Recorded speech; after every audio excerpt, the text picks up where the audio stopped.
Hello, I'm Langston, and I'm back on my channel, Military Election Forecasting. So I'm going to be talking about how Donald Trump could win in 2024. So it's a very controversial topic. Many people don't think that Donald Trump has a realistic chance of winning in 2024, but I disagree with that. I think that Donald Trump does have a sizable chance of winning. I don't think that he's favored or is, likely to win, but I do think that he has a 25 to 30% chance of winning, maybe 15% on the low end and 40% on the best end. I say he has about a 25-30% chance of winning. So I'm going to be talking about what it would take for Donald Trump to win. And the three things I think it would take for Donald Trump to win is the same three things that you saw happen to Hillary Clinton back in 2016. So first, I expect Donald Trump to hold on in Texas and Florida. These are states that he won back 2020. And regardless of where he's at, obviously, potentially Texas could, in a best case scenario, go to Democrats. But, as of now, even with Democrats making gains in Dallas, Austin, Houston, and San Antonio, they're not making gains fast enough to, I think, win this in 2024. This is a state Republicans have made pretty sizable gains in 2020. 2022, Democrats got their ass whooped in Florida. I do want to point out that turnout was really bad. Only 3.2 million votes for Val Demings. Joe Biden got, 2 million more votes. So, turnout was really bad for Democrats. It was bad for Republicans. So they got, 1.2 million less votes than Donald Trump was able to achieve. So turnout was really bad in Florida. So obviously with better turnout, Florida's going to narrow. But regardless, Donald Trump will probably win Florida pretty handily. So whatever states, in my opinion, is his pathway. So the first state I think Donald Trump would have to win to have a realistic chance of winning, I think would have to be Wisconsin. I think this is the easiest of all of the Biden states to flip, in my opinion. This is a state where Republicans have really struggled to win since Donald Trump being able to win in 2016. But where Donald Trump will struggle will be in the wild counties. I think that these Milwaukee suburban counties, he's going to struggle in regardless of what happens. We're seeing college educated voters trend left, especially with the Dobbs decision and with some of Republicans' recent policies.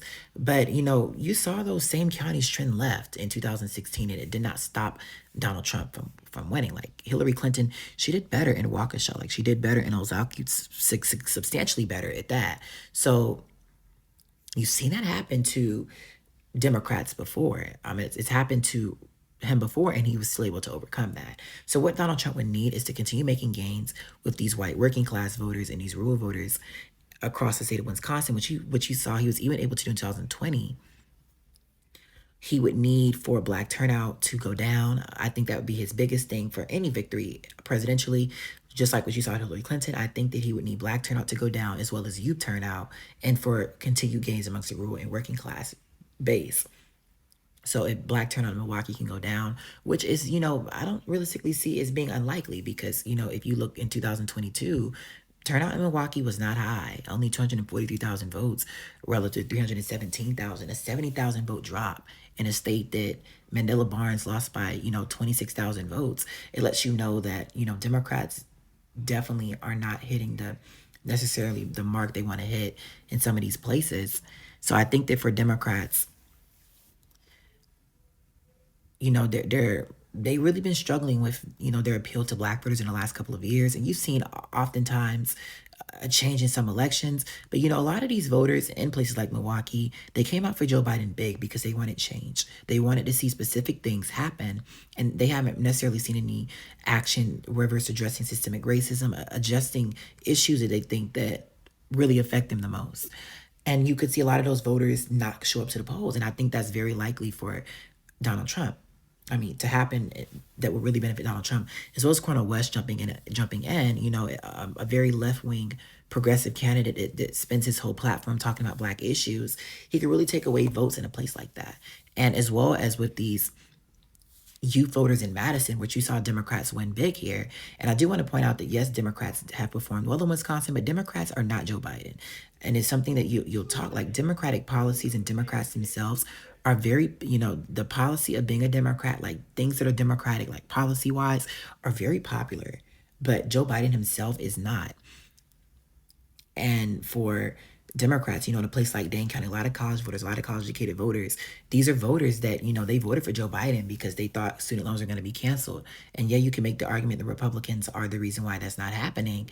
They just see that student loans aren't being canceled and they don't think Joe Biden's doing enough to hold their promises towards him.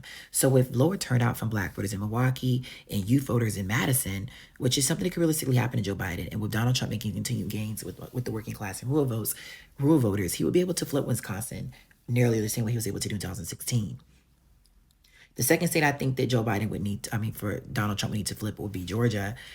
I think that Georgia is another state where Donald Trump could realistically have a good chance of winning. You hear people talk about Republicans being doomed in Georgia. And, if all people vote in Georgia, Republicans don't realistically have too much of a chance at winning. But just like Wisconsin, even more notably, if black turnout goes down for Democrats in Georgia, they can lose. And you saw this in 2022, where all it took was a moderate drop in black turnout and Republicans were winning 5, 6, 7 points across the state.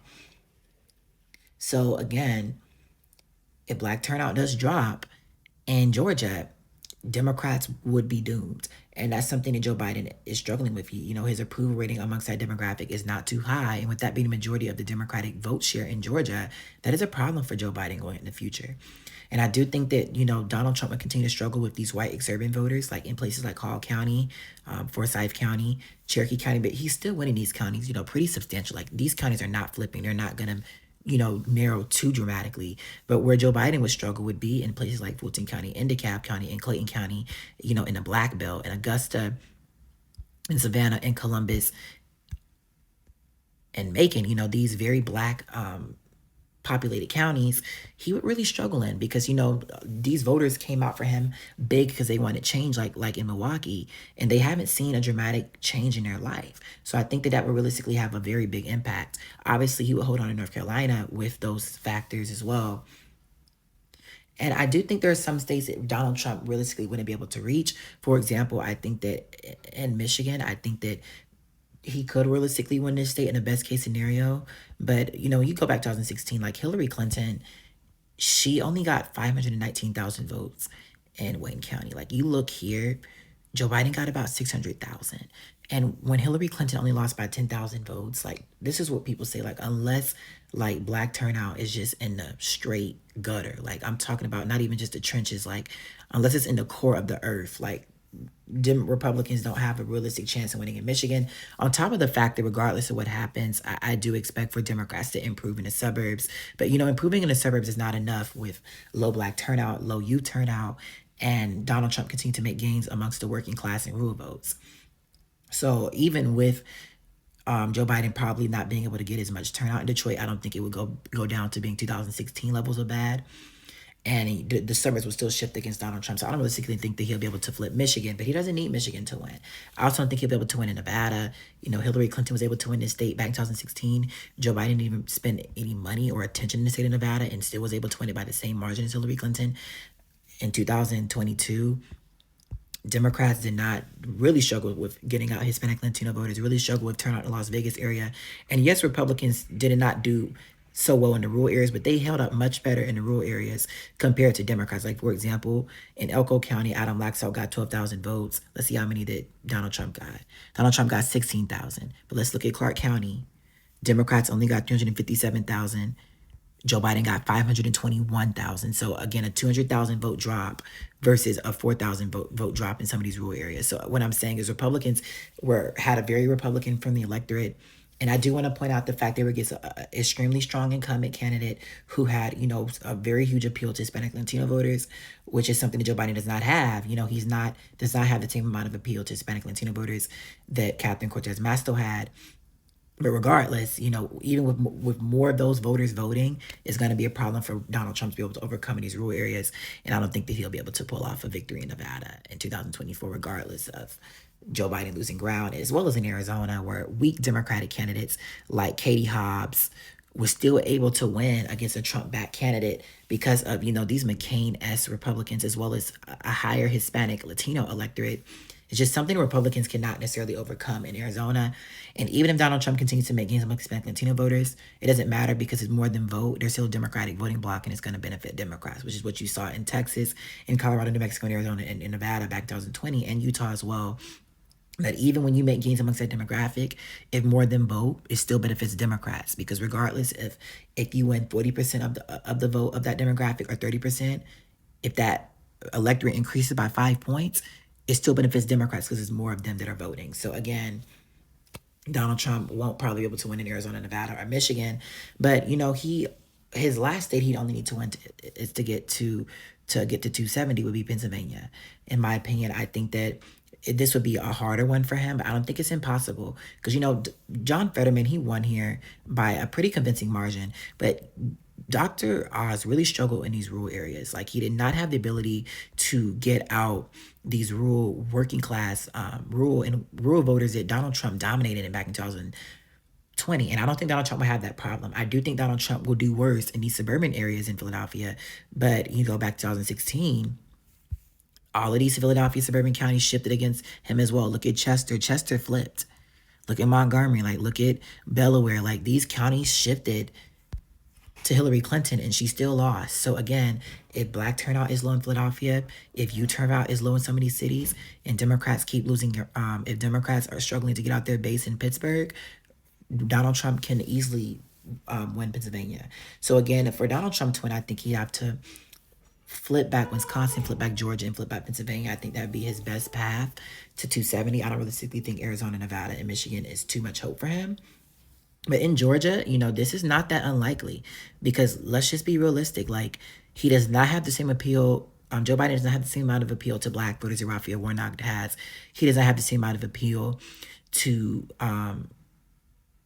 just voters in general in Pennsylvania relative to John Fetterman. I do think that he has better appeal to black voters in Philadelphia. But besides that, he's weaker everywhere. And those voters in Philadelphia are over Joe Biden. So again, in Wisconsin, a lot of these voters in Madison, they were very inspired to come out for Mandela Barnes. They were inspired to come out for Tony Evers and for Janet Protasewicz. But for Joe Biden, he's not the same. And I think that people need to differentiate the difference between a political party and a president and a specific candidate, because the Democrats itself are, in a good position, but Democrats and Joe Biden are not seen as the same.